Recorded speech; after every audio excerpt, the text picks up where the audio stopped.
आम्हा हरीच्या दासा काही, आम्हा हरीच्या दासा काही, भय नाही त्रैलोकी. देव उभा मागे पुढे, उगवी कोडे संकट. जैसा केला तैसा होय, धावे सोय धरोनी. देव उभा मागे पुढे, उगवी कोडे संकट. तुका म्हणे असो सुखे, गाऊ मुखे विठोबा. देव उभा मागे पुढे, उगवी कोडे संकट.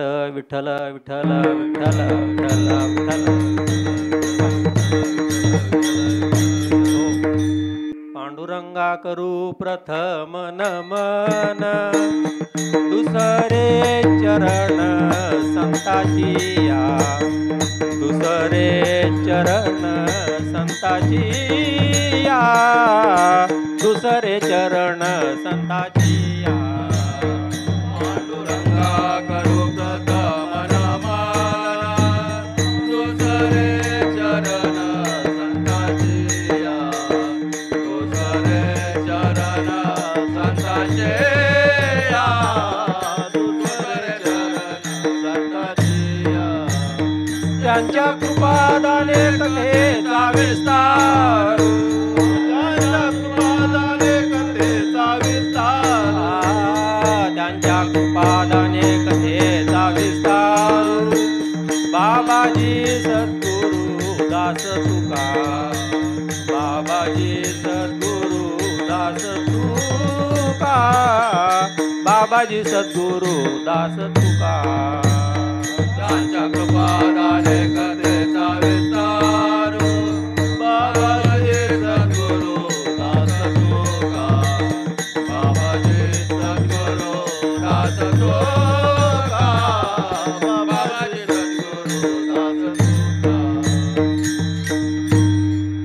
पांडुरंगा करू प्रथम नमन, दुसरे चरण संतांचिया.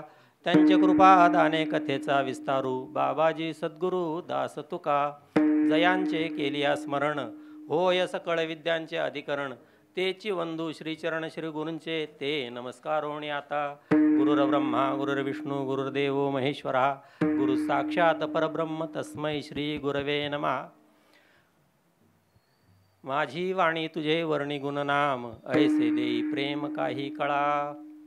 प्रस्तुत प्राप्त स्थळी प्राप्त प्रसंगी कीर्तनरूपी सेवेकरता निवडलेला अभंग किंबहुना गायला गेलेला अभंग हा जगद्गुरु जगदवंद्य संत श्री शिरोमणी तुकाराम महाराज यांचा आपल्या काकडा या प्रकरणामध्ये हा अभंग 6व्या मालिकेमध्ये 12व्या क्रमांकाचा अभंग आहे. काही मालिकेमध्ये 12वा क्रमांक, काहीमध्ये वेगळा कुठला असेल, पण 6व्या मालिकेमधला हा अभंग आहे जो आपल्या काकड्यामध्ये नित्यनेमामध्ये आपण म्हणतो.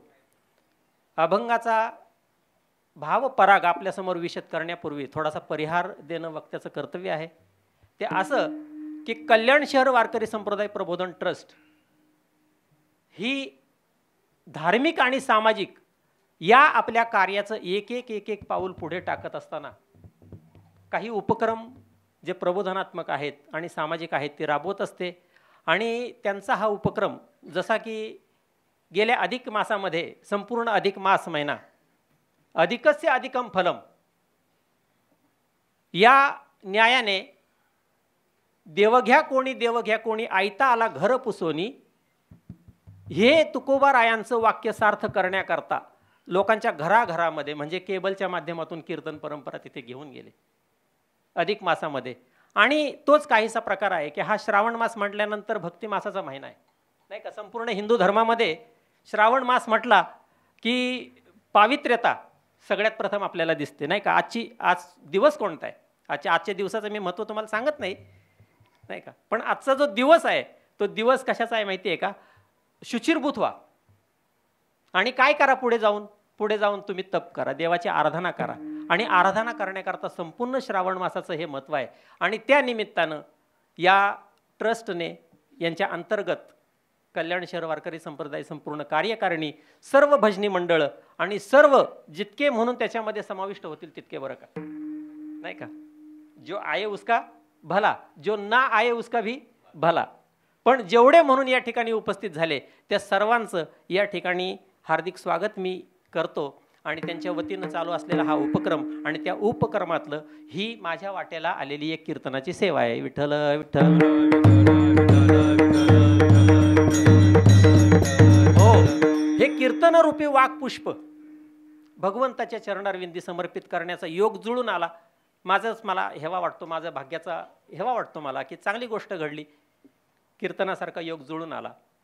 असो, आपल्याकडे वेळ कमी आहे आणि म्हणून कमी वेळात जितका होता होईल तितका धावताक होईना पण भावार्थ त्या अभंगाला स्पर्श करायचं तशी आज्ञाच आहे, नाही का? आणि म्हणून त्या अभंगाकडे जात असताना सरळ सरळ तुकाराम महाराजांच्या अभंगाचं वैशिष्ट्य असं आहे महाराज की तो नुसता वाचला जरी तरी त्याचा अर्थ आम्हाला कळतो. त्याच्याकरता तुम्हाला खूप मोठ्या डिग्र्या घ्याव्या लागतात, अशातला काय भाग नाही. पहा, एक नजर आपण फिरवू. विठ्ठल विठ्ठल विठ्ठल विठ्ठल विठ्ठल. हो, सेवेकरता निवडलेला अभंग किती सोपा आहे तो पहा, नाही का? आम्हा हरीच्या दासा काही भय नाही त्रैलोकी आणि देव उभा मागे पुढे उगवी कोडे संकट. तुकाराम महाराज या अभंगामधून भगवंताची भक्ती करत असताना आलेला अनुभव देवाविषयीचा तो या ठिकाणी विशद करतात. विठ्ठल विठ्ठल. अभंगाची सुरुवातच अशी आहे की या अभंगामध्ये दास हा शब्द आलेला आहे. आता खरं तर दास होणं ही गोष्ट चांगली आहे का हो? तुम्हाला आवडतं का दास व्हायला? नाही आवडत ना. पण आपण आहोत कशाचे दास आहोत? आपण प्रपंचाचे दास आहोत. प्रपंचाचे आपण दास आहोत, पण दास होणं आपल्याला आवडत नाही. आणि या अभंगामध्ये दास हा शब्द आलेला आहे. मग ह्या दास शब्दाचा आपल्याला काय अर्थ लावता येईल? तर एवढाच अर्थ लावता येतो की वेदप्रणित जी वारकरी संप्रदायाची परंपरा संतांनी, ऋषीमुनींनी, तत्ववेत्यांनी आपल्यापर्यंत आणून सोडली, त्याचा अभ्यास केला, त्याचं चिंतन केलं, ती मांडली, त्याच्यामध्ये नवविधा भक्ती वर्णन केलेली आहे. तुका म्हणे नवविध आणि भक्ती जाणे तोची शुद्ध, किंवा नवविधा काय बोलिले जे भक्ती. आता आणखीन थोडासा सखोल अभ्यास केला तर तुम्हाला पुढे जाऊन मिळेल. नारद भक्ती सूत्रामध्ये 11 प्रकार दाखवलेले आहेत. भागवतामध्ये तर 24 प्रकार त्याच्यामध्ये दाखवलेले आहेत. आपल्याला खूप लांब जायचं नाही, कारण मी लांब गेलो तर मला परत येता येत नाही. विठ्ठल विठ्ठल.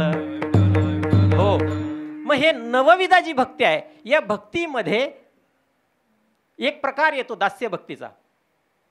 आणि ही दास्य भक्ती ज्याच्या ज्याच्याकडून घडते, म्हणजे इतर भक्ती घडली तर देव मागे पुढे उभा राहणार नाही असा अर्थ कोणी कृपया काढू नये. तुकोबारायांचा जो अभिप्रेत अर्थ आहे तो आपल्याला या ठिकाणी पाहायचा आहे. नवविधा भक्ती त्याच्यातली दास्य भक्ती, नाही का? भक्तीचे प्रकार सगळ्यांना ठाऊक आहेत. श्रवणम कीर्तनम, विष्णू स्मरणम, पादसेवनम, अर्चनम, वंदनम, दास्यम, सख्यम, आत्मनिवेदनम, म्हणजे दास्य भक्ती त्याच्यामध्ये आहे. मग ही भक्ती करत असताना मनुष्य मात्राला देवाचा काय अनुभव येतो, किंबहुना मला काय अनुभव आला, तो अनुभवच तुकोबाराया या अभंगामधून विशद करतात. विठ्ठल विठ्ठल. हो, प्रसंग थोडासा दृष्टांताच्या रूपाने तुम्हाला सांगतो. तुकोबारायांचाच प्रसंग, वेगळीकडे जायची गरज आपल्याला पडत नाही. तुकोबारायांच्या जीवनामध्ये प्रसंग घडलेला आहे. रात्रंदिना आम्हा युद्धाचा प्रसंग हे म्हणणारे तुकोबाराया, दिनरजनी हाची धंदा गोविंदाचे पोवाडे, हा त्यांचा व्यवसाय आहे. माझा म्हणण्याचा विपरीत अर्थ कोणी घेऊ नका. व्यवसाय म्हणजे पोटा पाण्याचा व्यवसाय. दिनरजनी हाची धंदा आणि गोविंदाचे पोवाडे हा त्यांचा नित्यक्रम चालू आहे. आणि असा नित्यक्रम चालू असताना फक्त टवाळकी करावी संतांची या उद्देशाने एका श्रीमंत शेतकऱ्याने तुकाराम महाराजांना थोडंसं हिणवण्याच्या भाषेत बोलला. काय रे ये तुक्या बावळटा, काय ते नुसते चिपळे घेतो, विना घेतो, विठ्ठल विठ्ठल विठ्ठल विठ्ठल म्हणत बसतो. आता याच्यात काय गुपित आहे ते फक्त तुकाराम महाराजांनाच माहिती आहे, नाही का? तुकाराम महाराज मनातल्या मनात म्हणतात, मी न करी त्याची कथा, परी तोची होय मुखी वक्ता, आणि ऐसे नि बलात्कारे बोलविता, काय म्या आता करावे. हे गुपित तुकाराम महाराजांना माहिती आहे. अरे मी कुठे विठ्ठल विठ्ठल म्हणतो, पण तो माझ्याकडून बोलवून घेतो, त्याला आता मी काय करू, नाही का? माझीही मज झाली अनावर वाचा, आणि छंद या नामाचा जडला असे. ही तुकोबारायांची अवस्था आहे, पण ती त्याला कशी कळावी? आणि म्हणून म्हणजे त्याचा उद्देश वेगळा आहे बरं का, पण तरी सुद्धा तुकोबाराया म्हणतात की मालक काही चुकलं असलं तर मला माफ करा. अरे माफ करा, काय माफ करा? घरी बायको आहे, 2 पोरं आहे तुझी, काहीतरी कामधंदा कर. असं म्हटल्यानंतर तुकाराम महाराज नम्र होते. ते खाली वाकले. म्हटले तुमची आज्ञा म्हणजे प्रत्यक्ष भूदेवांचीच आज्ञा आहे. तुम्ही आज्ञा करा, मी काम करेल. आणि असं सांगितल्यानंतर त्या शेतकऱ्याने काय काम सांगितलं तुम्हाला सांगू?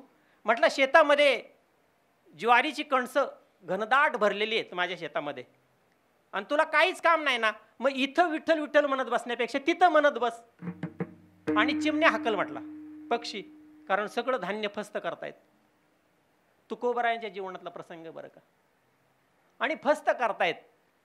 तुमचे चेहरे बघितल्यानंतर मला असं वाटतंय की तुम्हाला पुढचा गर्भितार्थ समजला. तुकाराम महाराज तिथे गेले, मचाणावर चढले, आणि तिथे जाऊन त्यांनी काय केलं? भक्त काय करत असतो? भक्त भजन करत असतो. हरिरंगामध्ये धन्य जगी तोची एक हरिरंगी नाचे. तुकोबाराया मचाणावर बसले, एका हातामध्ये चिपळे, एका हातामध्ये विनाय, आणि भजन चालू आहे पांडुरंगाचं. पांडुरंगाची आळवणी चालू आहे. उघडे डोळे दिसतंय डोळ्यांना की पक्षी येत आहेत, दाणे खातायत आणि निघून जात आहेत भुरकन. पण तुकोबाराया जडी स्थळी काष्टी पाशाने माझा परमात्मा भरलेला आहे. या सगळ्या प्राणी मात्रामध्ये तोच एक भरून उरलेला आहे. ही ज्याची धारणा अंतःकरणाची प्रबळ झालेली आहे, ते तुकोबाराया त्यांना कशाला बरं हाकलतील? त्यांचं मन म्हणतंय खाऊन खाऊन किती खातील? खा खा बाळांनो, खा. सगळ्या चिमण्यांना पशु पक्ष्यांना खायला सांगतायत. माऊली त्याचा परिणाम असा झाला, आता ज्यांनी सगळी इथे शेतकरी वर्ग बसलेला आहे, सगळ्यांना कल्पना आहे त्या गोष्टीची काय आहे, परिणाम काय होतो आणि काय झाला असेल. शेतातले सगळे दाणे संपले, आणि ज्या वेळेला मालकाने फेरफटका मारला तिकडे बघितलं, अरे म्हणे आपण तर वाटोळं केलं, आपल्या हाताने आपण वाटोळं केलं नाही का. काय माझी मती फिरली होती, त्या तुक्याला सांगितलं, म्हटलं इथे बसायला, आणि सत्यानाश झाला म्हटलं सगळा. पण तरी सुद्धा तुकोबारायांना त्यांनी वेडेवाकडे शब्द बोलले, तरी तुकोबाराया नम्र आहेत. आता जी द्याल ती शिक्षा, गुन्हा तर माझ्या हातून घडला, तुम्ही द्याल ती शिक्षा मी घेईल, द्याल ती शिक्षा घेईल. शेवटी त्या धन्याने तुकोबारायांचं राहतं घर लिहून मागितलं महाराज. भरपाई पाहिजे की नाही? ते घर जेव्हा लिहून मागितलं तेव्हा तुकोबाराया घरी आले आणि अवलीला सांगतात, आवले आता आपल्याला घराच्या बाहेर जावं लागेल. पांडुरंगाच्या मनात नाही आपण इथे राहावं म्हणून. ती म्हटली काय झालं? अगं म्हटले हे घर त्या धन्याला लिहून द्यायचंय, त्याच्या नावे हे घर निघतंय म्हटले, त्याच्या हिशोबात आला आता ते. आता काय झालं काय ते सगळा इतिवृत्तांत त्यांना सांगण्याची गरज नव्हती. आवलीला सुद्धा माहिती होतं की पुढे काय घडणार आहे, ते पूर्वकल्पना होती. पण स्त्री सुलभ जात, जिचं सगळं चित्त मुलांच्या हिताकरता त्याच्यामध्ये गुंतलेलं होतं, ती म्हटली महाराज तुमच्या भजनाला तर माझा साष्टांग प्रणिपात आहेच हो, पण या लेकरा बाळांचं काय? मी तुमच्या मागे सुद्धा फिरेल, तुम्ही काही म्हणताल तसं, तुम्ही जशी वागवताल तसं मी वागेल, मला त्याचं काही पडलं नाही. पण ह्या मुलाबाळांचं काय? तुम्हाला असं काहीच वाटत नाही बोलताना वगैरे? असं काहीच वाटत नाही का तुम्हाला? काहीच वाटत नाही? अगं म्हटले काय वाटायचंय? आजपर्यंत पांडुरंगाने आपल्याला हा प्रसाद दिला होता, राहिलो ना आपण तिथपर्यंत, आता आपल्याला तिथे राहायची आवश्यकता नाही, कारण पांडुरंगाची तशी इच्छा आहे. काय नाही म्हटली त्या काळ्याची इच्छा मला नका सांगू, मला फक्त तुम्ही तुमचं सांगा, तुम्हाला काहीच वाटत नाही का? आणि म्हणून कदाचित मला वाटतं तुकोबाराया सांगतात आम्हाला कुठली भीती वाटत नाही आणि आम्हाला काही वाटत नाही. अभंगाचं पहिलं चरण.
पुढे देव उभा मागे पुढे.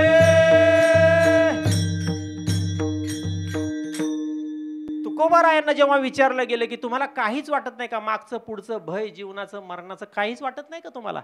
म्हटले मला काही वाटत नाही का. आम्हा हरीच्या दासा काही भय नाही त्रैलोकी. अरे काहीच मला भय वाटत नाही. बरं का तुम्हाला असं वाटतं भय वाटत नाही असं का म्हणता तुम्ही? इथे तर प्रत्येक जीवाला भीती आहे महाराज. आपलं जीवन संपूर्णच्या संपूर्ण कशामध्ये गेलेलं आहे तुम्हाला माहिती आहे ना? फक्त भयामध्ये व्यतीत होत आहे. भयामध्ये आपल्याला पावला पावलाला भीती आहे. आणि सगळ्यात मोठी भीती जर कुठली असेल आपल्याला तर माहिती आहे तुम्हाला कोणती आहे? कुठली भीती आहे? मरणाची भीती आहे. नामदेवराय म्हणतात अरे मरणाची तुझं नाही आठवण हे का विसरून गेलास तू. जी गाफील लोक आहेत त्यांना नामदेवराय असं म्हणतायत की तुला मरणाची सुद्धा काही वाटत नाही, तू विसरून तरी कसा गेलास? कधी ना कधी तुला मरण येणार आहे. पण इथे तुकोबाराया सांगतात मला कशाचीच भीती वाटत नाही. का? आम्ही हरीचे दास आहोत. आणि हे कशाच्या जोरावर तुकोबाराया बोलतात बरं? मी प्रथमच तुम्हाला सांगून गेलो याच्यामध्ये दास्य भक्ती सांगितलेली आहे. आणि म्हणून ही दास्य भक्ती ज्यांच्या ज्यांच्याकडून घडली त्यांना त्यांना त्यांच्या जीवनामध्ये लाभ झाला. विठ्ठल विठ्ठल. हो, मग कुणी कुणी केली अशी दास्य भक्ती बरं? दास्यत्व निकट हनुमंत पै केले म्हणून देखिले रामचरण. म्हणून देखिले दास्यत्व निकट हनुमंत पै केले म्हणून देखिले रामचरण. रामचरण. हो, दास्यत्व निकट हनुमंते पै केले आणि म्हणून देखील रामचरण. अजून कोणी तुम्हाला आठवतंय का पुराणांमध्ये? महाराज जवळ जवळ सगळ्या भक्तांनी दास्यत्व स्वीकारलेलं आहे. सगळ्यांनी. नावं किती सांगावीत तुम्हाला म्हणून नाही का? अशी किती नावं सांगितल्यानंतर आपल्याला पटेल. पण अर्जुनाने सुद्धा दास्यत्व भक्ती केली. सुरुवातीला नव्हती केली, त्याला कळतच नव्हतं कृष्ण माझा कोण आहे. त्याला वाटत होतं कृष्ण माझ्या बायकोचा भाव आहे, मेहुणा आहे, म्हणून मस्करी चालत होती. मेहुण्याची मस्करी चालते ना. पण जेव्हा कळलं की हा विश्वाचा जनित आहे तेव्हा मात्र तोच अर्जुन लोटांगणी गेला, शरणागती पत्करली, दास्यत्व पत्करलं भगवान श्रीकृष्णाचं. असे अनेक संत महात्मे आहेत. नवे नवे सगळ्या विश्वातील संतांनी, ऋषी मुनी, जपी तपी सगळ्यांनी दास्यत्व भक्तीचा स्वीकार केलेला आहे महाराज. दास्यत्व भक्ती म्हणजे नेमकं तरी काय बरं सांगा महाराज? तुम्ही एवढं दास्यत्व दास्यत्व सांगता. दास्यत्व तर चांगलं नाही, दास्यत्व तर चांगलं नाही आणि तुम्ही सांगता दास्यत्व भक्ती करा. मग नेमकं काय? याच्यामध्ये एकच भाग आहे, अनन्यता. नारद भक्ती सूत्रामध्ये सांगितलं न अन्य इति अनन्य. भगवंताशिवाय दुसरं काहीच जीवनामध्ये महत्वाचं नाही, ही ज्याच्या अंतःकरणाची धारणा झाली ना त्याला म्हणायचं अनन्यता. आणि त्याच ठिकाणी आपलं दास्यत्व सिद्ध होतं. हनुमंताचा विचार आला, प्रमाण आलं. तुम्ही त्यांच्या जीवनाचा विचार करा. काय होतं रामाशिवाय त्यांच्या जीवनामध्ये? दुसरं काहीही नव्हतं. एक प्रभू श्रीरामाचे चरण आणि त्यांची ती सेवा, हे सदोदित होतं. म्हणून आपल्या जीवनामध्ये अनन्यत्वाची जर प्रचिती आपल्याला आली तर आपला दास्यत्व भाव भगवंताच्या ठिकाणी आहे हे सिद्ध होतं. त्याच्याकरता वेगळा आरसा दाखवण्याची गरज पडत नाही, नाही का? आपलं आपल्याला पाहता येते, कळतं आपलं आपल्याला. आणि म्हणून अशी भक्ती ज्यांच्या ज्यांच्याकडून घडली, ही आता हनुमंतरायाचा विषय निघला, अर्जुनाचा विषय निघला, तर याच्यामध्ये हे तुकोबारायांना सगळ्या गोष्टी माहिती नव्हत्या काय हो? प्रश्न हा आहे की तुम्हाला भीती वाटत नाही कशाचीही, असं जे इतक्या निर्धाराने तुम्ही सांगता, आणि नुसती भीती इथेच वाटत नाही असं नाही. काय सांगतात ते? त्रैलोकी कुठेही जरी गेलो तरी आम्हाला भीती वाटत नाही. आपल्याला बघा बरं, रस्त्यावर सुद्धा बाहेर निघता येत नाही, भीती वाटते नाही का? आपण आपल्या पोराला सुद्धा बाहेर जाऊ देत नाही, थांब रे बाबा जाऊ नकोस, गाड्या येत आहेत रस्त्याने. भीती वाटते की नाही आपल्याला? प्रत्येक गोष्टीची भीती वाटते. नुसतं लहान बाळ या पायरीवरून पलीकडे जाणार आहे तरी आपल्याला भीती वाटते. ठेस लागते की काय, पडतो की काय, पडला तर डोक्याला मार लागतो की काय, भीती आहे. आणि तुकोबाराया सांगतात आम्हाला तीनही लोकांमध्ये भीती वाटत नाही. इतकं निर्धाराने बोलण्याच्या मागचं कारण काय हो महाराज? कारण त्यांना या गोष्टीची पूर्ण जाणीव आहे की देव आमचा सांभाळ करणार आहे. कोण? तुम्हाला एक अभंग वेगळा सांगू का? तुका म्हणे तेथे सोडविना कोणी आणि एका चक्रपाणी वाचून या नाही का, ही धारणा तुकोबारायांच्या अंतःकरणामध्ये फिट झालेली होती आणि म्हणून त्या आत्मविश्वासाने बोलतायत. मग असा आत्मविश्वास निर्माण होण्याकरता तुकोबारायांनी पण काही ग्रंथसंपदा चाळली असेल महाराज, नाही का. असं सांगितलं जातं की त्यांनी नाथांचं भागवताचं हजार हजार वेळेला पारायण केलंय. आपल्या बुद्धीला ते पटत नाही, कारण आपण आज 60-70 वर्षाचे झालो तरी एकदा पारायण होत नाही. त्यांचं तर 42 वर्षाचं आयुष्य, त्यांनी 1000 पारायण कधी केली असतील. नाही, आपल्या बुद्धीला पटत नाही ते महाराज. मी म्हणतो न पटू देत, पण केल्याशिवाय का त्यांची भाषा किंवा त्यांच्या वाचेला इतकं बळ प्राप्त झालं. तपस तप्पे विन दैवतन दिधल्या विन प्राप्त गुजे विनही तर कोण सांगे. तप केल्याशिवाय दैवताची प्राप्ती झालीच नाही महाराज. हा अनुभव त्यांच्या जीवनामध्ये आला की देव मागे आणि पुढे उभा राहतो. मग असं एखादं उदाहरण सांगा ना मला महाराज. सांगतो महाराज, पण ते उदाहरण ऐकण्याकरता थोडंसं भजन करा सगळ्यांनी प्रेमाने. विठ्ठल विठ्ठल विठ्ठल. देव मागेही उभा राहतो आणि पुढेही उभा राहतो. नवे नवे भक्ताचं कवच बनून तो त्याच्या भोवती असतो. बोलता बोलता विषय एखादा चांगला निघून जातो तोंडातून, बरं का. भगवंताची कृपा आहे, संतांची कृपा आहे, नाही का. भगवंताची अनुकंपा आणि सकळ संतांची कृपा, तुम्हा आम्हा श्रोते सज्जनांची कृपा दृष्टी, याच्यामुळे वक्ता बोलत असतो. बोलता बोलता एखादा शब्द तोंडातून चांगला जातो, वाईटही जातो. वाईटाकडे दुर्लक्ष करावं, पण चांगलं आपल्या हिताचं जे आहे ते काही वक्त्याच्या घरातलं नाही, किशातलं नाही. ते संत वाङ्मयातला संतांचा विचार तो आपल्या समोर मांडत असतो. देव मागे उभा राहतो, देव पुढे उभा राहतो. नवे नवे मी असं म्हणून गेलो की भक्ताच्या भोवती संरक्षण कवच असतं देवाचं. एक मनुष्य देवावर रागवला. अरे म्हटलं, मी किती तुझी भक्ती करतो देवा, तू मला सांगितलं की मी नित्य तुझ्या बरोबर आहे, नित्य तुझ्या बरोबर आहे, पण तशी मला अनुभवाला येत नाही, तसं मला अनुभवाला येत नाही. भगवंताने सांगितलं, तू कधी पाय मोजलेस का जाताना चालताना. मी काय विषय तुमच्या समोर मांडतोय पहा. भगवंत म्हणाले, अरे वेड्या, तू चालताना कधी तुझे पाय मोजलेस का. आता काय याच्यात वेगळं सांगितलं. आपले 2च पाय आहेत, 2च पाय आहेत. पण ज्या वेळेला सुखाचे दिवस होते आणि सुखाचे दिवस त्या मनुष्यावर आलेले असताना त्याला त्याची आठवण झाली देवाची, की देवाने सांगितलं होतं की चालताना पाय मोजायचे. तर त्या वेळेला तो बघत असताना त्याला ते 4 पाय दिसायचे. कधी कधी सुखाचे दिवस असताना. आणि दुःखाचे दिवस जर त्याच्या जीवनामध्ये आले, संकट जर त्याच्या जीवनामध्ये आली, तर पुन्हा त्याला आठव यायची की देवाने सांगितलं होतं की सुख दुःखामध्ये आपण आपले पाय मोजावेत, म्हणून तो दुःखातही पाय मोजायचा. तर त्याला 2च पाय दिसायचे. आता गंमत अशी झाली, सुखामध्ये 4 पाय दिसायचे आणि दुःखामध्ये 2च पाय दिसायचे. त्याने भगवंताला वेडवाकडं शब्द उच्चारायला सुरुवात केली महाराज. आणि खरं तर भक्त जेव्हा भगवंताला त्रागा होऊन बोलतो ना, त्यावेळेला भगवंताला वाटतं की माझ्या अंगावर ही फुलंच पडतायत, बरं का. एरवी जर दांभिक भक्ती असेल आणि तुम्ही स्तुती सुमन जरी उधळली तरी देवाला काय वाटतं, माझ्यावरती दगड पडतायत. हा पण फरक लक्षात घ्या भावाचा.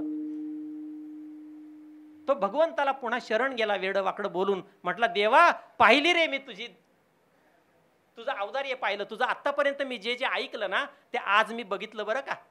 तू म्हटलं तसे मी पाय मोजले, पण जेव्हा माझे सुखाचे दिवस असतात ना तेव्हा मला 4 पावलं दिसतात. म्हणजे तू माझ्या बरोबर असतोस. कधी कधी असतो देव आपल्या बरोबर, असं कुणाला वाटतं, त्या मनुष्याला वाटतंय.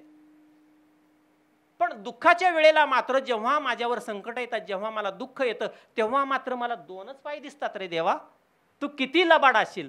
मी ऐकलं होतं तू कर्नाटक आहेस, म्हणजे नाटक करतोस, नाही का. कानडाव विठ्ठलू कर नाटकू.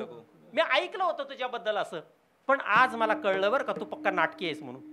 सुखाचे दिवस असले की तू बरोबर माझ्या जवळ येतोस आणि दुःखाचे दिवस असले की मात्र 2च पाय दिसतात. भगवंताने त्याला जवळ घेतलं, मायेने पाठणीवरून हात फिरवला आणि सांगितलं, वत्सा, अरे कमीत कमी तू निरखून तर बघ, ते खाली दिसणारे 2 पाय कोणाचे आहेत. 2 पाय कोणाचे. त्यावेळेला त्याने निरखून बघितलं, त्या पायावरती पद्म कमळाचं चिन्ह, नाही का, भगवंताच्या चरण कमलावरती चिन्ह आहेत की नाही, ती चिन्ह त्याला दिसली. आणि मग त्याच्या लक्षात आलं, अरे हे तर देवाचे चरण आहेत, मग माझे चरण कुठे आहेत, माझे पाय कुठे आहेत. आता मात्र प्रश्न निर्माण झाला. आणि मग देवाने सांगितलं, अरे वेडा आहेस तू, तू जर अनन्य भावाने माझी भक्ती करत असशील तर संकटाच्या काळामध्ये मी तुला पायी चालूच कसा देईल? मी तुला पाठणीवर घेतलेला आहे रे बाबा. तुझे पाय जमिनीला कसे बरं टेकतील? ते पाय कोणाचे आहेत खाली दिसतात ते? काय म्हटलं मी? देव उभा मागे पुढे आणि उगवी कोडे संकट. ही झाली, ही कशा करता सांगितलं मी माहितीये का महाराज? हे तुमच्या आमच्या जीवनामध्ये उपासना करत असताना, परमार्थ करत असताना नित्य येणाऱ्या ह्या समस्या आहेत. माणूस या भ्रमामध्ये कुठे ना कुठेतरी अडकतो, नाही का? इथे अडकतो माणूस. म्हणून ते सांगण्याकरता तुम्हाला केलं. एरवी तुम्हाला माहिती आहे, महाभारतातला प्रकार माहिती आहे तुम्हाला. द्रौपदीच्या मागे उभा राहिला, नाही का? सांगितलंच पाहिजे का कथानक तुम्हाला? तर सगळं सांगायलाच हवं का? तुम्ही मला इच्छा प्रकट करा म्हणजे मला बोलता येईल. विठ्ठल विठ्ठल हो, नाही का? द्रौपदीच्या मागे कौरवे पांचाळी कैसी सभेमध्ये आणली आणि वस्त्रहरणे वस्त्रे कैशी झाली माऊली. तो प्रसंग तुम्ही एकदा वाचून पहा महाभारतामध्ये. सर्वस्व पणाला लावलं होतं आणि पांचालीला सुद्धा पणाला लावण्याकरता कुणी सुचवलं? त्या शकुनी मामाने. आणि शकुनी मामाने जेव्हा हे सुचवलं की अरे असं कसं म्हणतोस युधिष्ठिरा, तुझ्याकडे काहीच नाही असं कसं म्हणतोस? आमचं सर्वस्व हरलं असं कसं म्हणतोस तू? अजून ते आहे ना, दुर्योधन म्हणतो ती पांचाली आहे ना, पांचाली, अरे उसको लेके आओ, उसको दाव पे लगाओ. कधीच वहिनी म्हटलं नाही महाराज. कोण कोण वहिनी कोण नाही म्हटला? दुर्योधन. ज्याची दुसऱ्याच्या धनावर नित्य नजर असते तो कोण? विठ्ठल विठ्ठल. हो, दुर्योधनाने सांगितलं दुःशासनाला, अरे दुःशासना बघतोस काय? त्या पांचालीला म्हटलं दावावर लाव. आता युधिष्ठिरांना आणि ते हारलेले होते, त्यांना काही बोलता येत नव्हतं. म्हणून हा दुःशासन तिथे गेला आणि तिथे गेल्यानंतर तो सुद्धा असंच म्हणाला की ए पांचाली तू क्या कर रही है, चलो जल्दी, सभा में तुमको बुलाया है मेरे भैया ने. तेव्हा ती पांचाली म्हणते अरे मी तुझी वहिनी आहे, मोठी वहिनी आहे, आणि मोठी वहिनी ही आईसारखी असते. तू माझ्याशी उद्धटपणाचं वर्तन का करतोस? माझ्याशी नीट बोल, नीट बोल. आणि जर तुला ते जमत नसलं तर कमीत कमी मी ह्या हस्तिनापूरची, ह्या इंद्रप्रस्थाची साम्राज्ञी आहे ना, ते तरी विषय लक्षात घे. पण हे सगळं कळण्याकरता त्या दुःशासनाकडे तरी बुद्धी कुठे होती महाराज? ती म्हटली मी येणार नाही कारण मी रजस्वला आहे, मी येऊ शकत नाही सभेमध्ये, तू जा. दुःशासन गेला आणि खाली हात आलेला दुःशासन पाहिल्यानंतर मग मात्र दुर्योधन जास्त बिघडला. कारण मागे त्याला बोट टोचणारा कोण होता? शकुनी मामा होता. शकुनी मामाने दुर्योधनाला बोट टाचावं आणि दुर्योधनाने पुढे आदेश द्यावा. अरे म्हटले दुःशासना तो हात हलवीत एकटाच कसा काय आलास? तो म्हटला वो पांचाली आ नहीं रही है, वो ऐसा ऐसा कह रही है. अरे म्हणे येत नाही म्हणजे काय? आता ते सगळे आपले दास झालेले आहेत, जा म्हणे तिला सभेमध्ये ओढून घेऊन ये. ओढून घेऊन ये म्हटल्यानंतर सगळा प्रकार तुम्हाला माहिती आहे. सांगितलं असतं, आपल्याकडे वेळ नाही महाराज, नाही का? घड्याळाचा काटा क्षणाक्षणाने पुढे सरकतो. पांचालीला केसांना, जे मोकळे केस होते त्याला धरून तिने सभेमध्ये आणलं आणि आणल्यानंतर मधोमध उभं केलं. आणि महाराज आपण कानाने ऐकू नये अशी गोष्ट दुर्योधन बोलला. मी सांगत नाही, ते क्षमा करा मला, पण ती आज्ञा दिली. आणि आज्ञा दिल्यानंतर दुःशासनाने तिच्या वस्त्राला हात घातला आणि तिने त्या वेळेला मात्र सगळे आपल्या पतिदेवांकडे पाहिलं. सगळ्या पाचही पतींनी मान खाली घातली. तिच्या लक्षात आलं आता यांच्याकडून काही होणे नाही. वास्तविक एक एक एक एक शूर कसा होता? बलाढ्य शूर होता. पण तरी सुद्धा आपले 5 पती असून आपल्याला काही उपयोग नाही असं तिच्या लक्षात आलं. आणि म्हणून तिने दुसरी नजर टाकली पुढे बसलेल्या हस्तिनापूरच्या नरेशकडे, म्हणजे राजाकडे, धृतराष्ट्राकडे. मामंजी, सभेमध्ये काय चाललंय? मला वाचवा मामंजी, ही तुमची मुलं काय करतायत? पण मामंजी कसे होते माहिती ना तुम्हाला? कसे होते सांगा बरं? नाही माहिती तुम्हाला? अहो धृतराष्ट्र कसे होते? काही माणसं 2 in 1 असतात बरं का. धृतराष्ट्र बाहेरून आंधळा होता, तसा तो आतून सुद्धा आंधळा होता. विठ्ठल विठ्ठल आंधळा होता. अज्ञान अंधकार त्याच्या ठिकाणी होता. त्याला दुर्योधनाच्या व्यतिरिक्त दुसरं जग शिल्लकच राहिलं नव्हतं. पुत्र मोहे स्नेहितू, पुत्रस्नेहे मोहितू असं वर्णन आलेलं आहे त्याच्यामध्ये, नाही का? आणि फक्त धृतराष्ट्राचीच गत तशी झाली महाराज असं नाही बरं का. ज्यांना ज्यांना ह्या धनाची आस लागते ना जीवनामध्ये, त्यांचे सुद्धा दृष्टी, मला ते आता ओवी आठवत नाही, तर तुम्हाला सांगितले असते ज्ञानेश्वरीतली, त्यांची दृष्टी अधू होते असं सांगितलंय. कोणाची दृष्टी अधू होते? तर ज्यांचं दुसऱ्याच्या धनावर लक्ष जातं त्यांचं. बघा परमार्थ नवे लेकुराच्या गोष्टी मगाशी महाराज मला बोलले. परमार्थ कशासाठी आहे? की नको आपल्याला दिलं ना देवाने पोटभर, आपल्याला दुसऱ्याचं नकोय. दिलं तरी घेऊ नये माणसाने, दिलं तरी घेऊ नये. पण याही उपर काही लोकांची दृष्टी दुसरीकडे असते, आणि अशी दृष्टी जर असली तर आपल्याला त्याचा लखलाभ होत नाही, आपलं काहीतरी वाटोळ होतं महाराज. असं तो आपला विषय नाही. विषय आहे द्रौपदीचा. द्रौपदीने मामंजीकडे पाहिलं, मामंजी आंधळे होते आणि अंतःकरणाने सुद्धा ते आंधळेच होते, त्यांनी तिकडे लक्ष दिलं नाही. द्रौपदीच्या लक्षात आलं मामंजी सुद्धा काय करू शकत नाही, हतबल झालेले आहेत सगळे. आणि मग थोडीशी सभेमध्ये नजर फिरवली तर कोण कोण दिसलं? कृपाचार्य दिसले, द्रोणाचार्य दिसले, भीष्माचार्य दिसले. तिघांकडे नजर टाकली, पण सगळ्यांनी खाली माना टाकले महाराज. आशा तरी कोणाकडून करणार तुम्ही?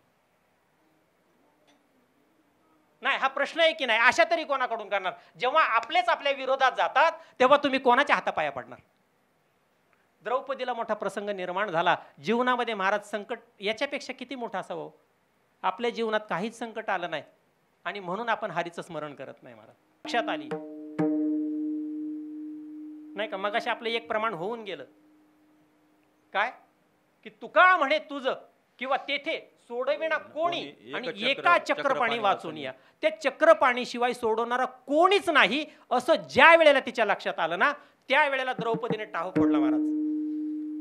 कृष्ण कृष्ण मुकुंदा जनार्दना रे, कृष्ण गोविंद नारायण रे, कृष्ण कृष्ण मुकुंदा जनार्दना रे, कृष्ण गोविंद नारायण रे, कृष्ण कृष्ण जनार्दना रे, कृष्ण गोविंद नारायण रे, कृष्ण कृष्ण मुकुंद जनार्दना रे, कृष्ण गोविंद नारायण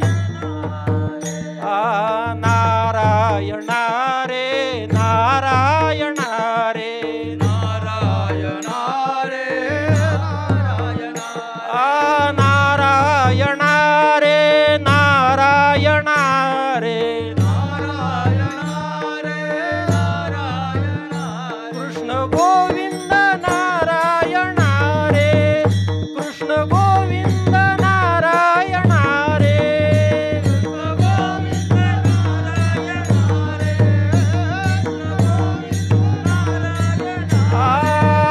कृष्ण कृष्ण मुकुंद जनार्दना रे, कृष्ण गोविंद नारायण रे,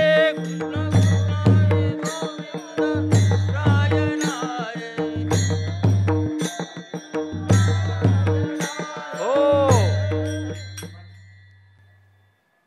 टाहो फोडला महाराज, टाहो फोडला. माणूस टाहो कधी फोडतो? अतिव संकटाच्या वेळी. अतिव संकट ज्या वेळेला त्या जीवावर कोसळतं त्याला असं वाटतं की आता बस त्याला हाक मारल्याशिवाय जमणार नाही. मग ती हाक महाराज बेंबीच्या देठापासून असते, त्याला म्हणतात टाहो फोडणं. आणि तिने टाहो फोडला. कृष्णा नाही का? अरे तू आहेस तरी कुठे? कुठे गुंतलायस कृष्णा? कुठे गुंतलायस? गुंतलासी द्वारकेच्या राया, कोठे गुंतलासी द्वारकेच्या राया, वेळ का सखया लावी, वेळ का सखया लावी, कोठे गुंतलासी द्वारकेच्या राया, कोठे गुंतलासी द्वारकेच्या राया, वेळ का सखया लावी.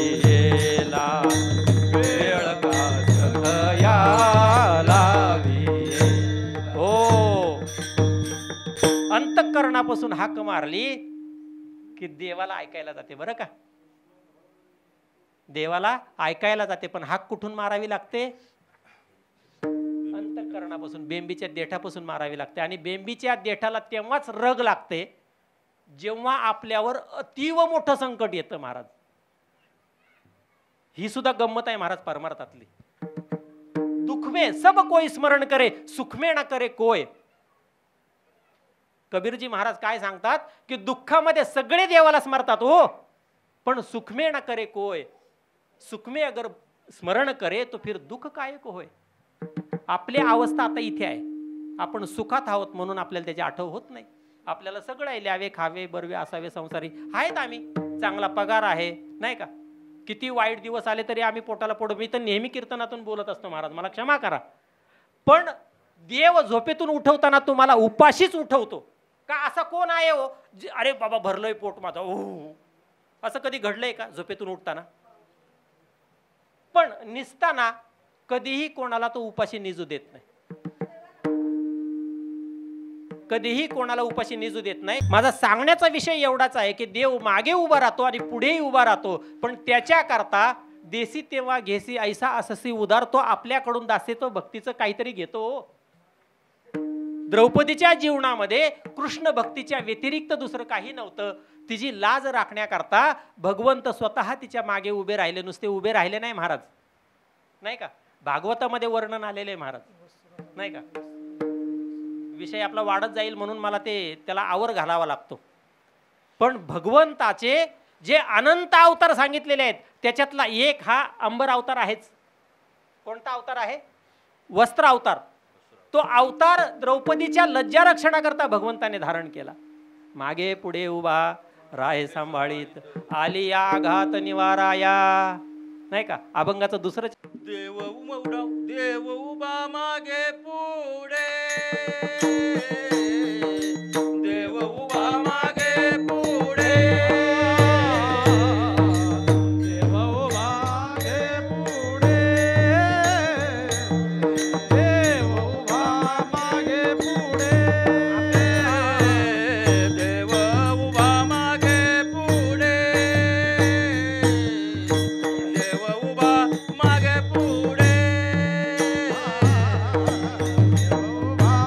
मागे पुढे,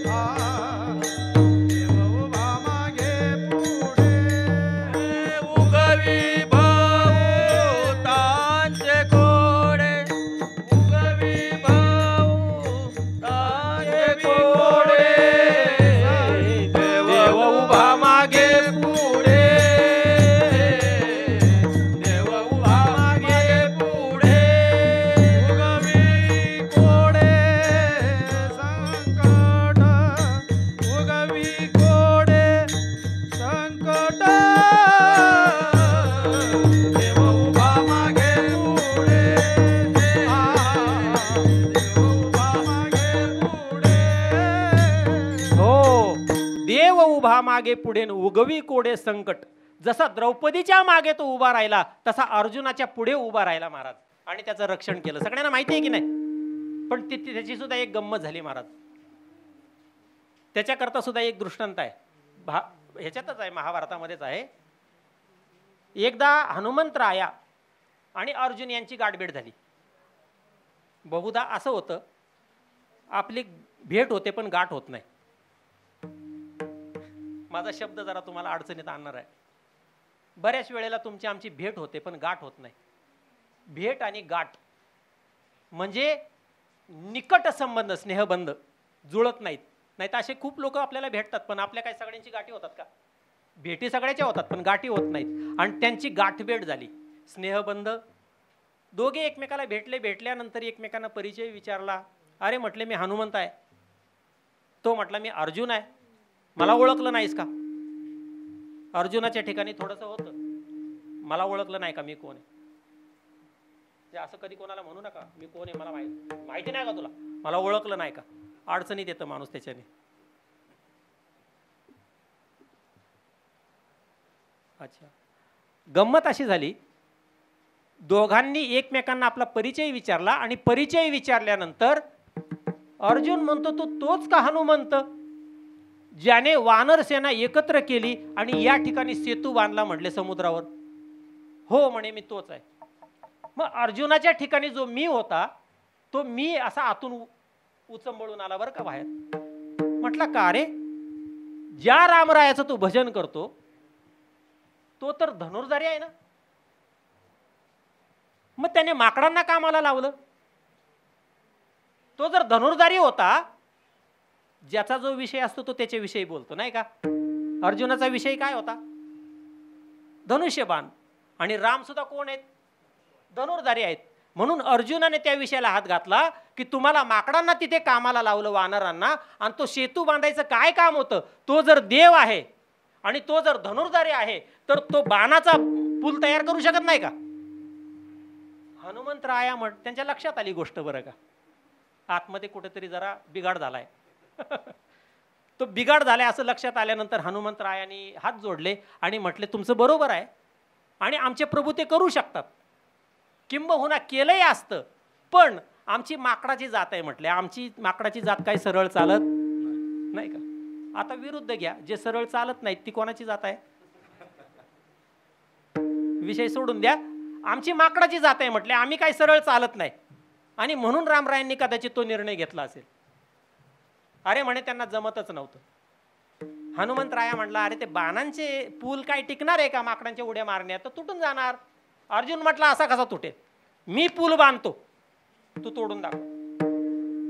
आता हनुमंतरायांच्या गोष्ट लक्षात आली, ह्याचा मी जरा जास्तच म्हणजे पारा चढलेला आहे जरा, आता काहीतरी करावंच लागेल. अंतःकरणामध्ये प्रभू रामरायाचं चिंतन केलं आणि सांगितलं त्याला, बांध तू पूल म्हटले, मी तुला तोडूनच दाखवतो. आता तुझा मी जर एवढा प्रकट आहे तर मग मी का नको? मला पण दाखवावं लागेल मी कोण येते. सगळं तुझंच ऐकून कसं चालेल? ठीक आहे म्हटले, मी पूल बांधतो, तू जर तोडला पण पैज लाव म्हटले, काय देशील मला?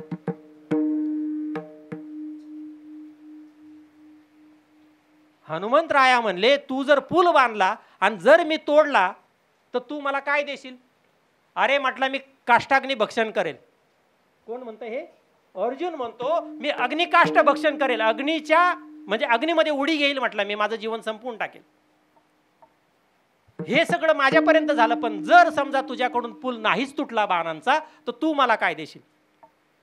हनुमंतराया म्हटले काय माझ्याकडे लंगोट सुद्धा नाही धड नाही का, देण्यासारखं काय नाहीये, पण मी एक करेल, मी तुझी शरणागती पत्करेल आणि तुझ्या रथावरती मी आरूढ होऊन बसेल म्हटला नाही का. ध्वजस्तंभावरी वानरू तो प्रत्यक्ष शंकरू.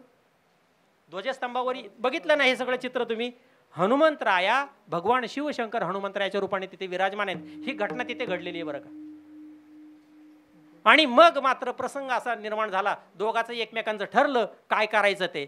जर अर्जुन हरला तर अग्नीमध्ये प्रवेश करायचा आणि हनुमंतराया जर हरले तर त्यांनी अर्जुनाचं दास्यत्व स्वीकारायचं, म्हणजे त्याच्या ध्वजस्तंभावरती बसायचं. असं ठरल्यानंतर गंमत अशी झाली की अर्जुनाने सटासट ते बाण मारले हो महाराज नाही का.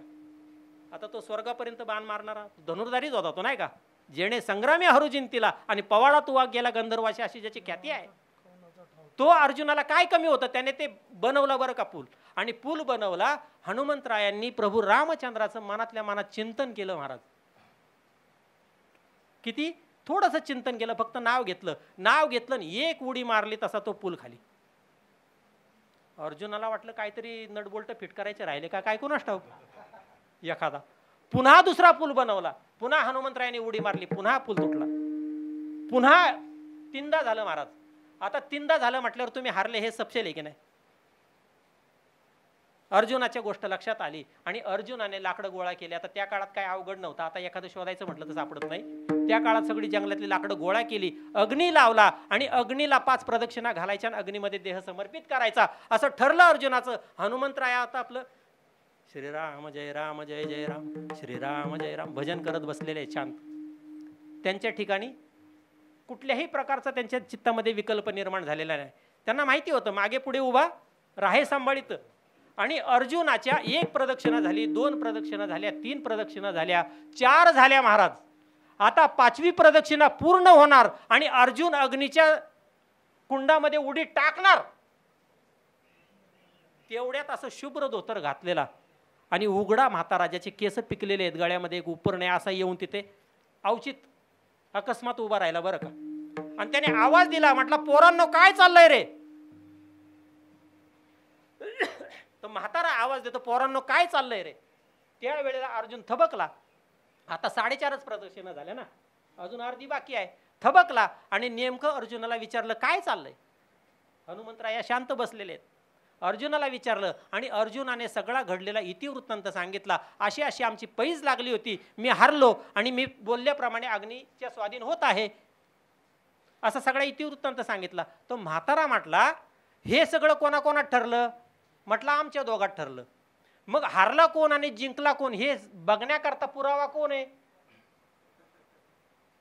नाही का, पैज जर दोघांमध्ये लागली तर जज तिसरा असावा लागतो ना.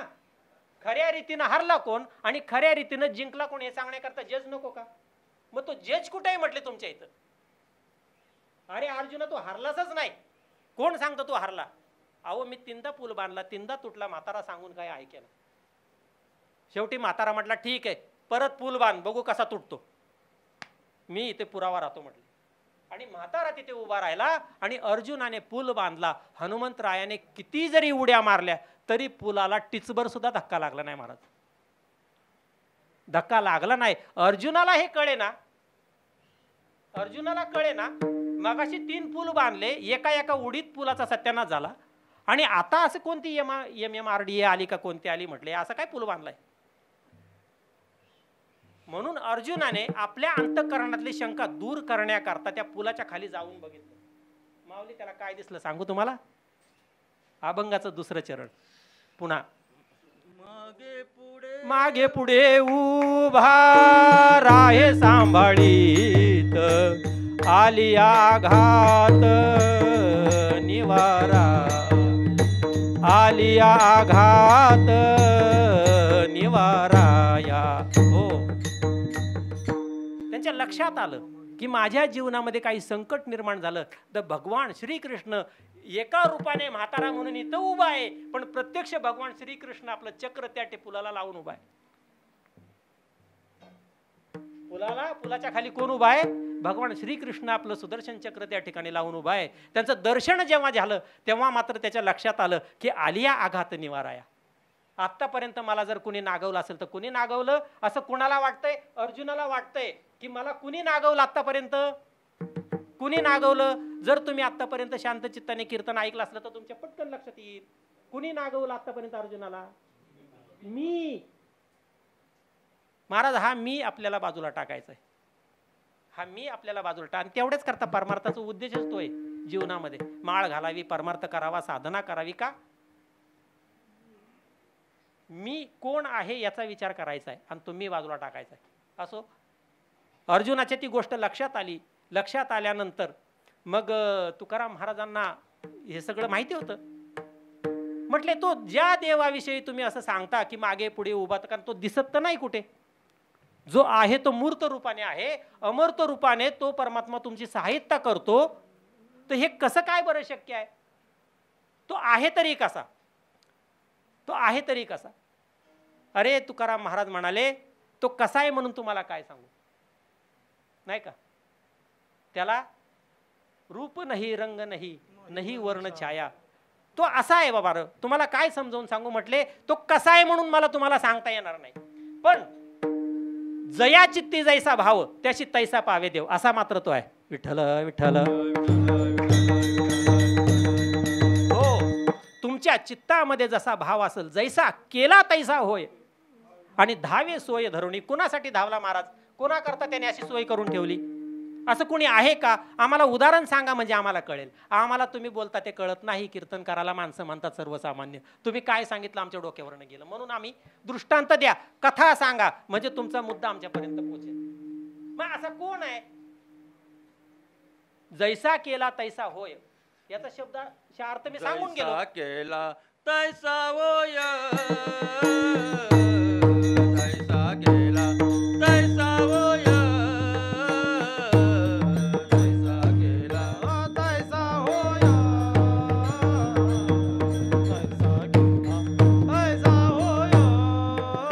धावे सोय धरुणी,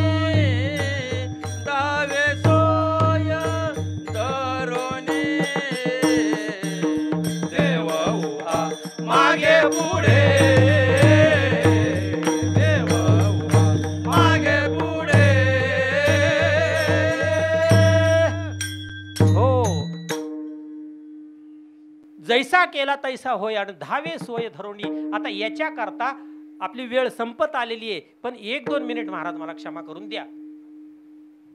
तो धावत येतो, तो सोय करतो भक्ताची. कुणाची केली असं एखादं उदाहरण तुम्हाला, तर मी फक्त तुम्हाला त्याचं स्मरण करून देतो. चोखोबा रायांच्या पत्नीची सोय केली महाराज त्याने. मी जास्त तुम्हाला सांगत नाही. जैसा केला तैसा होय. आता तो तसा आहे का हो?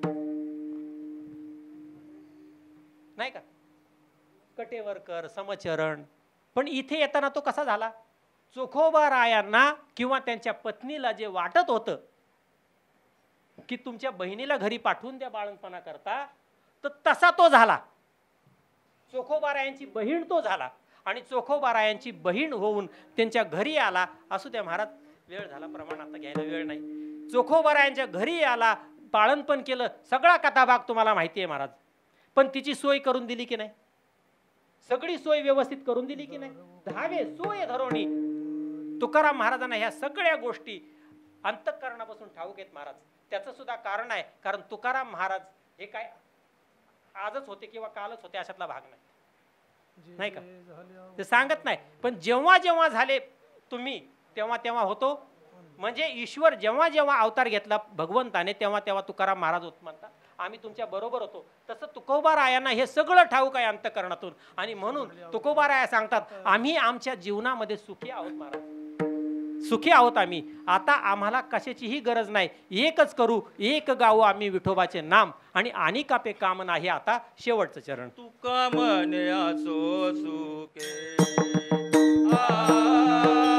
तुका म्हणे असो सुखे, तुका म्हणे असो सुखे, तुका म्हणे असो सुखे, तुका म्हणे असो सुखे,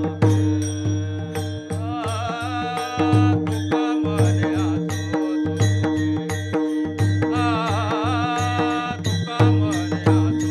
सुखे, तुका म्हणे असो सुखे, तुका म्हणे असो सुखे. गाओ मोके विठोबा, गाओ मोके विठोबा, गाओ मोके विठोबा, गाओ मोके विठोबा. देवाचे मागे उगवी कोडे संकट, उगवी कोडे संकट.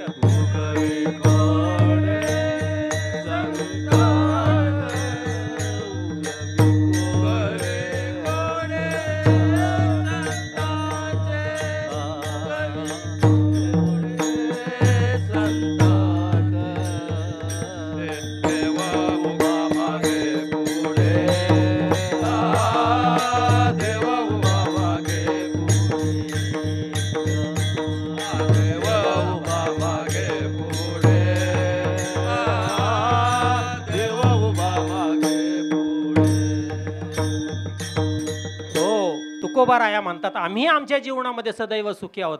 कारण आमचं एकच चिंतन चालू आहे, नाही का? आमच्या सुखाचं कारण जर काय असेल तर तुका म्हणे राहू सुखे आणि गाऊ मुखे विठोबा. आम्ही फक्त त्या भगवंताचं नामस्मरण करतो आणि मुखाने सतत आम्ही विठ्ठल विठ्ठल करत राहतो.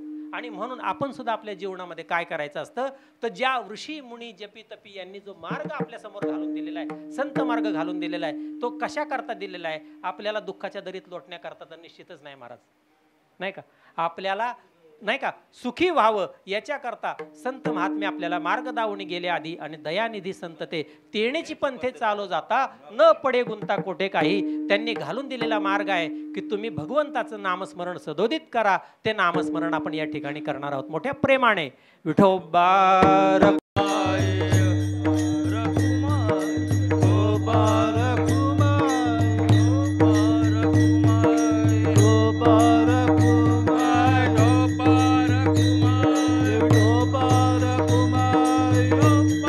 ज्ञानेश्वर माऊली, ज्ञानराज माऊली, ज्ञानेश्वर आपल्या सर्वांच्या सहकार्याने कल्याण शहर वारकरी संप्रदाय प्रबोधन ट्रस्टच्या अंतर्गत चालू असलेला हा श्रावण महिना, संपूर्ण महिना कीर्तन महोत्सव, आपलं परमार्थाचं चिंतन घराघरामध्ये जावं या उदात्त हेतूने हे कार्य चालू आहे बरं का. आणि त्या कार्यामध्ये तुमच्या आमच्या सर्वांचा हे जे काही एकत्रीकरण झालेलं आहे, हा मेळा झालेला आहे, या मेळ्यामुळे आनंद. पण असो, या निमित्ताने आम्ही खेळीमेळी आणि गदारोळी आनंदे हा सोहळा या ठिकाणी संपन्न होतोय. आणि त्या सोहळ्यामध्ये ही घडलेली सेवा, कीर्तनरूपी वाक्पुष्प सेवा या भगवंताच्या चरणारविंदी समर्पित करत असताना मला फार आनंद होतोय की या ठिकाणी आमच्या नारायण महाराज वर्वे यांच्या अधिपत्याखाली चालू असलेलं हे माऊली प्रासादिक भजनी मंडळ आणि त्यांचे सर्व कार्यकर्ते, मी आता प्रत्येकाचा नामोल्लेख करत नाही महाराज, एक नाही का, एकाचं नाव घेतलं की, कल्याण शहराचं नाव घेतलं की त्याच्या पोटात सगळे आले नाही का. तर सगळ्यांचे मी या ठिकाणी आभार व्यक्त करतो. आणि आपण या सेवेचा लाभ घेतला त्याच्याबद्दल आपलं ऋण व्यक्त करतो. आणि झालेली सेवा अधिकते सरते न्यूनते पुरते आणि अधिकते सरते करून घ्यावे तुमचे विनवितो असे भगवान पांडुरंगाला प्रार्थना करू की आमच्याही जीवनामध्ये भगवान परमात्म्याचा वास अखंड राहू दे, आम्हालाही सुखी होऊ दे. जय जय विठ्ठल, जय जय